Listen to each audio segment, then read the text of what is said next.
Hello, my friends. I'm Jim Houston Hinken, and I come here bringing you another devotional on behalf of Grace Presbyterian Church in Las Vegas. Today, we're going to take a look at Ephesians chapter 6.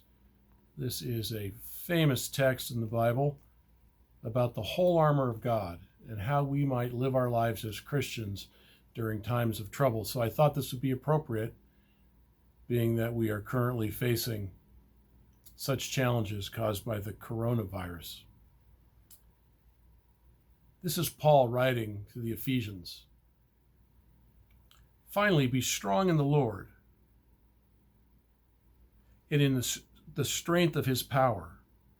Put on the whole armor of God so that you may be able to stand against the wiles of the devil. For our struggle is not against enemies of the blood and flesh, but against the rulers and against the authorities and against the cosmic powers of this present darkness, against the spiritual forces of evil in the heavenly places. Therefore, let us take up the whole armor of God, so that you may be able to withstand on that evil day, having done everything to stand for him. Stand therefore with the belt of truth fastened around your waist, and put on the breastplate of righteousness. As for shoes for your feet, put on whatever will make you ready to proclaim the gospel of peace.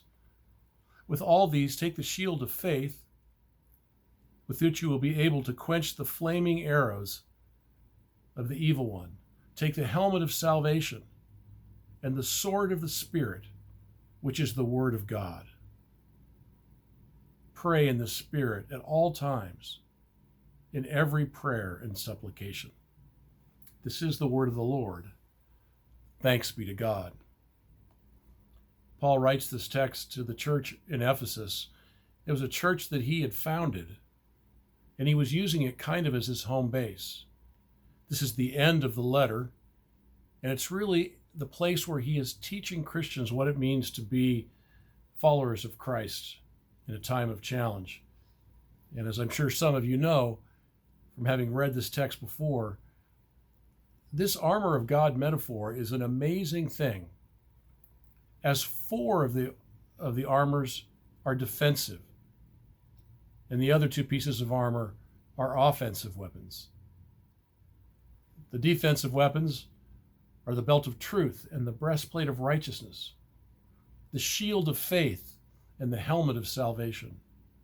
Truth, righteousness, and faith, and our very salvation, are what protect us and guide us in times of trial and evil. There is no doubt that we are in a time of evil as disease threatens us, but we don't have to be part of it. We should, of course, be wise and prudent, not be participants spreading the disease. But in this time, we don't have to take a spirit of fear.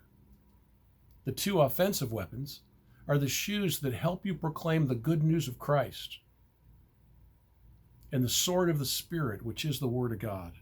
As Christians, we can bring to our neighbors, to our friends, to those that we are in contact with on social media, we can bring hope and good news in the Word of God, which is the sword of the Spirit. That's what we're to be prepared to do, to be instruments of grace. This isn't the only place where Paul writes of that. In fact, in one of his greatest works, and I think one of the strongest texts in all of the Bible, Paul writes in the first chapter of Romans, "For I am not ashamed of the gospel of Christ, for it is the power of God for the salvation of everyone who has faith, first the Jew and also the Greek. For in it the righteousness of God is revealed through faith, for faith, as it is written, the one who is righteous will live by faith."